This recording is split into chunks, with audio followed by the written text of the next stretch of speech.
Saludos, buscadores del misterio, y gracias por asistir a granmisterio.org.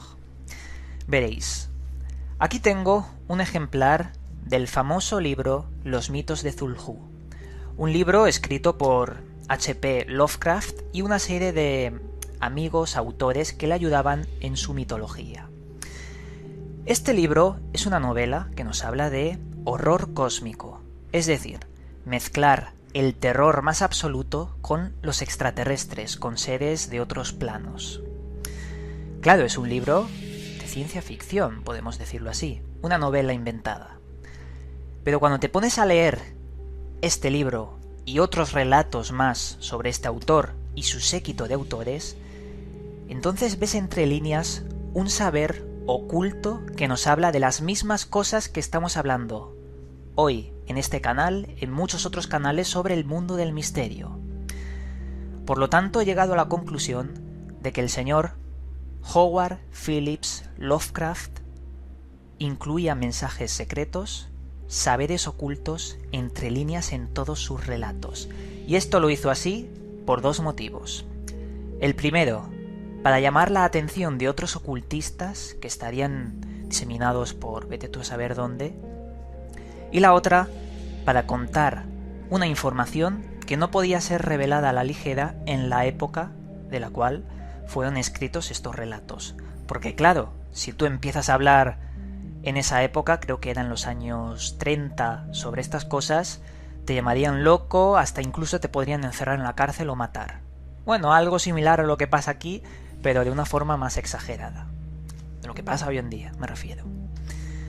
Por eso me gustaría, en este videoprograma, presentaros una serie de relatos dentro de su amplia mitología, porque no os podéis imaginar lo amplia que es, y vais a ver enseguida cómo dentro de esos relatos, que son ficticios, existe un saber que es totalmente real. Un saber que se asemeja muchísimo a todas las conspiraciones y demás que solemos tratar. Y os digo una cosa, para reforzar más esta teoría, debo deciros que el señor Howard Phillips Lovecraft tenía mucha afinidad con un ocultista que se llamaba Aleister Crowley, un personaje que pertenecía a una hermandad secreta llamada Golden Dawn, y eso se puede comprobar. Por lo tanto, si existe esa relación entre ellos, podemos ver que ese conocimiento oculto se puede transmitir. Y si no existiera tal relación, estamos viendo que el mismo Lovecraft creó una comunidad de sabios que le ayudaban en sus relatos, que al fin y al cabo es lo mismo que una sociedad ocultista. Dicho esto, os vamos a presentar los códigos ocultos en algunos de sus relatos.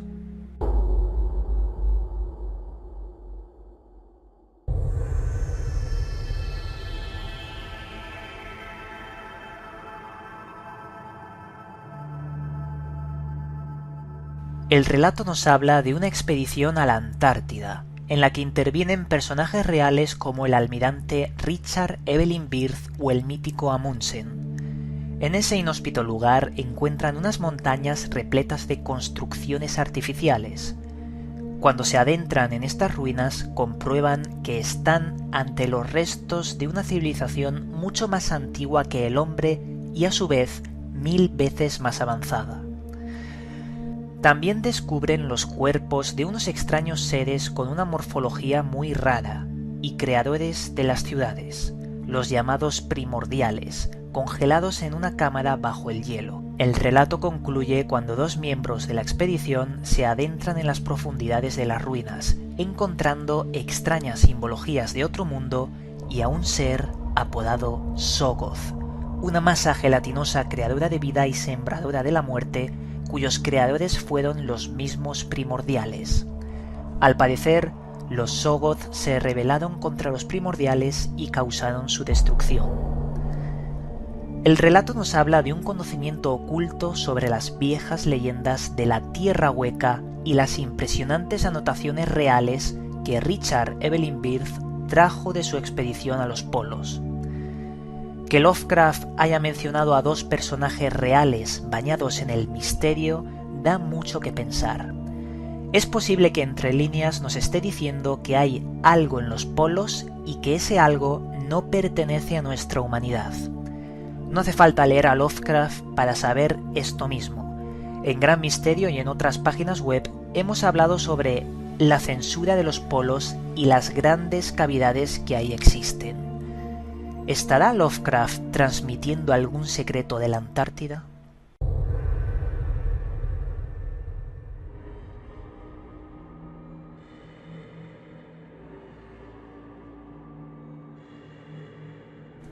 Una entidad imposible de otra dimensión, apodada el Rey Amarillo, creó un signo que le permitía cruzar las barreras del tiempo.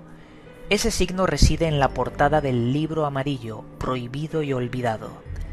Quien contemple el signo será poseído por una entidad que le desfiguraría el cuerpo y la mente en un torbellino horroroso de dolor y maldad.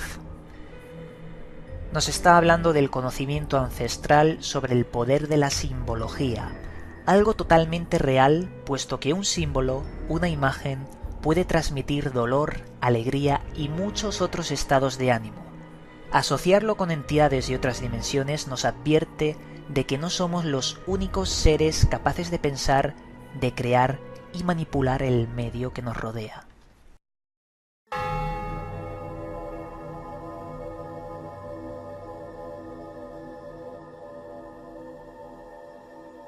El relato nos cuenta la vida de un estudiante que vive con su hermana, siendo su máximo objetivo alcanzar las clasificaciones máximas en la universidad. Por ello, deja de lado su vida social completamente.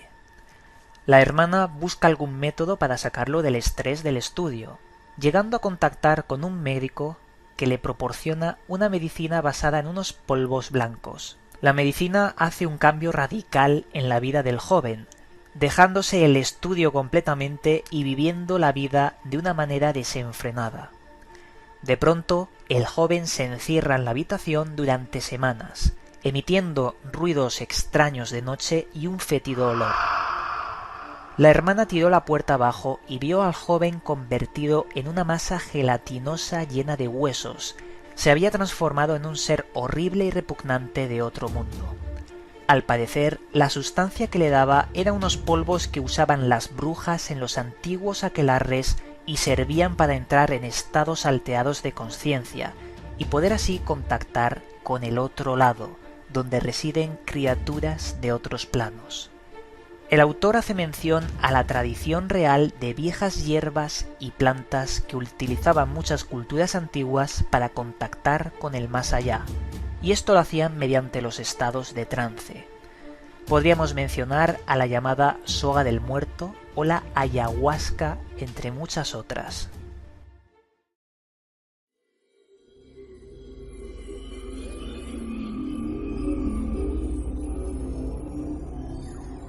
El relato nos habla de unos seres parecidos a los perros del infierno, asociados a los ángeles y demonios, que habitaron la tierra mucho antes que el hombre.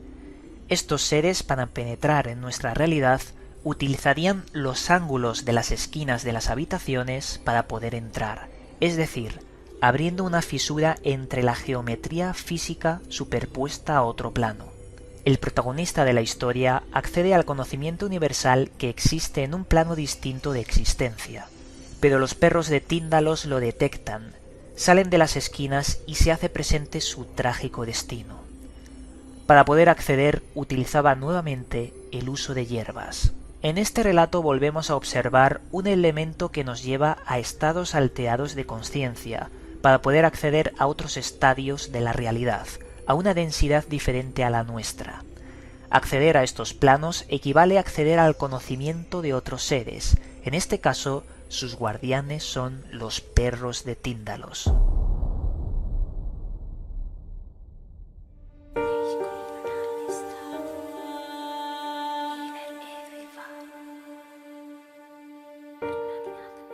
En el principio de los tiempos existió una batalla entre seres abominables pertenecientes del espacio más profundo, los seres primordiales y los seres arquetípicos. Los dioses arquetípicos vencieron a los primordiales y los encerraron en varios estadios y densidades interdimensionales. Uno de estos primordiales quedó encerrado en la ciudad subterránea de Rilé y custodiado por una raza de hombres pez para toda la eternidad. La llamada de Zulhú nos habla de la influencia que ejerce este terrible ser dentro de su celda acuática, en los sueños de las personas. Mediante los sueños, Zulhú buscaba a alguien que pudiera invocarlo y liberarlo de esa ciudad submarina. En este relato vemos el poder de la dominación por entidades que nos gobiernan bajo las sombras, la influencia mental y el control subliminal que hoy en día está hipotéticamente entre nosotros sería una perfecta analogía con lo que el autor nos muestra. Estos han sido unos pocos relatos que he seleccionado yo mismo para que veáis que existe un saber oculto que no tiene nada que envidiar con los misterios que hoy en día estamos tratando. Al margen de que esté camuflado con un sistema de fantasía, porque es fantasía, ese saber, esa esencia es posiblemente real. Pero claro, hay que tener en cuenta también que existen elementos que giran alrededor de todos estos relatos, elementos como el mítico ser Zulhú, del cual hemos hablado. Yo lo digo Zulhú, pero es un nombre que, según el autor, tendría que ser impronunciable para el ser humano. Por eso lo podéis escuchar como Catalú, Zulhú, Chulhú, tiene muchas interpretaciones de su pronunciación. Pero bueno, existe un libro llamado Necronomicon dentro de su literatura que es una pieza fundamental de todos los relatos, o casi todos. Un libro que, según está escrito en estos relatos, fue escrito por un árabe loco de nombre Abdul que supuestamente vivía en una montaña. Pero claro, hay que tener en cuenta que esto es una novela, es fantasía, fue escrito por Lovecraft. Por lo tanto, mucha gente piensa que ese árabe loco es un seudónimo de Lovecraft. Es decir, este señor Lovecraft fue quien escribió el Necronomicon. ¿Pero en qué se basó para escribir el Necronomicon? Porque hay registros que a mí me han descolocado totalmente y que no llego a entender. Registros que nos hablan de viejas páginas de un Necronomicon escrito mucho antes de los relatos, que tienen como nombres los dioses babilónicos, los dioses sumerios. Nos hablan de Marduk, de Enlil, de Enki, en ese mismo libro apodado el Necronomicon. Entonces, ¿en qué quedamos? ¿Es algo real o algo ficticio? ¿Algo que se han inventado con nombres de dioses sumerios mucho antes del que el señor Zecharia Sitchin nos mostrara a la luz pública la existencia de la teoría Anunnaki? A mí eso me da muchísimo que pensar y lo pongo como, no sé, un elemento digno a investigar para mucha gente, y desde aquí os propongo que me ayudéis en esa investigación. ¿Pero qué es el Necronomicon? ¿Qué es este famoso libro? Según los relatos nos lo describen como un libro capaz de predecir el destino. Un libro que sería para invocar a todos estos dioses, a estos seres tenebrosos infundidos de miedo que estarían en muchos planos de existencia o incluso encerrados. No solo Zulhú está encerrado por esos dioses arquetípicos. Hay que decir que también en este libro se encontrarían rituales, magia y un montón de cosas. Pero, yendo un poquito más allá y encontrando otros elementos comunes, nos encontraríamos que el autor nos habla de los continentes perdidos. Nos habla de la Atlántida, de Lemuria, y nos da muchos detalles sobre Hiperbórea. Hay un relato, el cual se llama Reliquias de un tiempo olvidado, que nos habla de Hiperbórea, donde existía una gran civilización avanzada tecnológicamente en una escala que no podemos ni imaginar, y que luchaba contra unos dioses de este aspecto tenebroso que eran gigantes. Unos gigantes que subyugaban y esclavizaban a todo ese pueblo de Hiperbórea. Eran como sus dioses. Nos relatan ese cuento, en ese relato, que un hombre de Hiperbórea, un hombre de estos, cogió un extraño artefacto, que sería una serie de símbolos en un papiro, y que fue a luchar contra ese ser. ¿Pero qué es lo que le pasó? Llegó a petrificarse con esa extraña papiro. Por lo tanto, a mí me suena esto a una historia de cultura antigua, prohibida, obviamente, sobre armas y tecnología. Pero vuelvo a incidir, esto es una novela y son hechos fantásticos.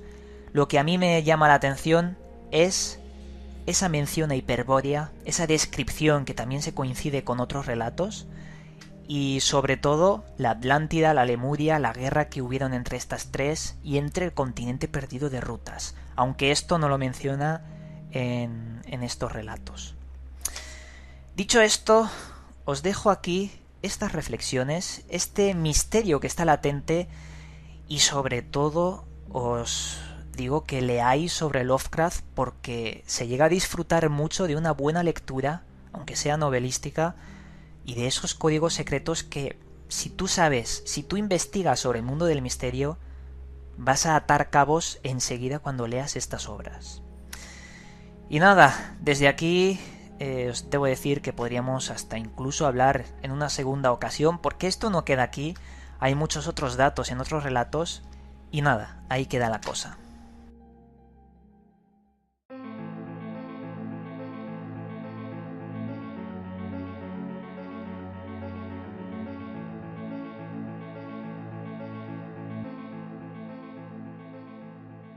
Como hoy os he presentado relatos y una buena literatura, os traigo el siguiente libro: Historia y Antología de la Ciencia Ficción Española.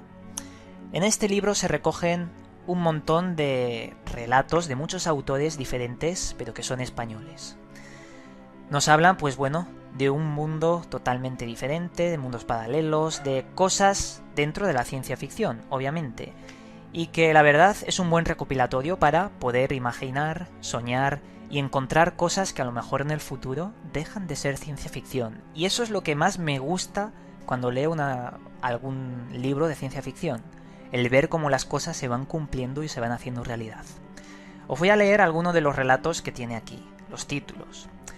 Por ejemplo, se incluyen los siguientes relatos: 4 siglos de buen gobierno, de Nilo María Fabra; El fin de un mundo, de Azorín; Polizón a bordo, de Tomás Salvador; Gira Gira, de Domingo Santos; La última lección sobre Cisneros, de Gabriel Bermúdez; y, en general, un montón de recopilatorio de buena historia sobre ciencia ficción española. Y bueno, hemos llegado ya al final de este videoprograma. Os mandamos un cálido abrazo y nos volveremos a ver en otro vídeo.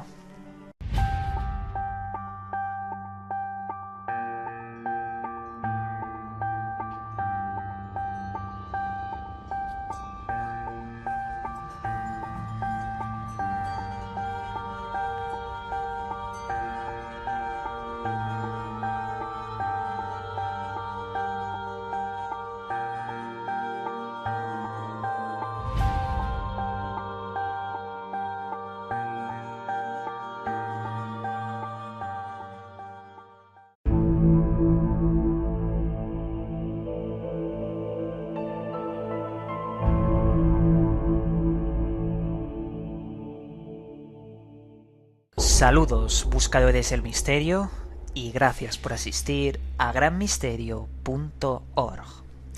Veréis, aquí tengo un ejemplo de las mismas cosas que estamos hablando hoy en este canal, en muchos otros canales sobre el mundo del misterio.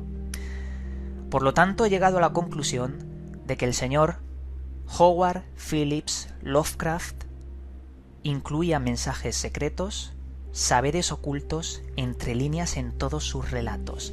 Y esto lo hizo así hablar del famoso libro Los mitos de Cthulhu, un libro escrito por H.P. Lovecraft y una serie de amigos autores que le ayudaban en su mitología. Este libro es una novela que nos habla de horror cósmico, es decir, mezclar el terror más absoluto con los extraterrestres, por 2 motivos.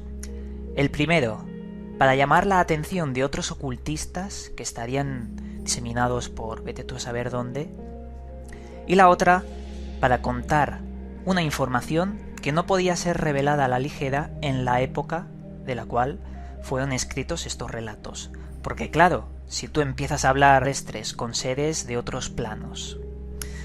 Claro, es un libro de ciencia ficción, podemos decirlo así, una novela inventada.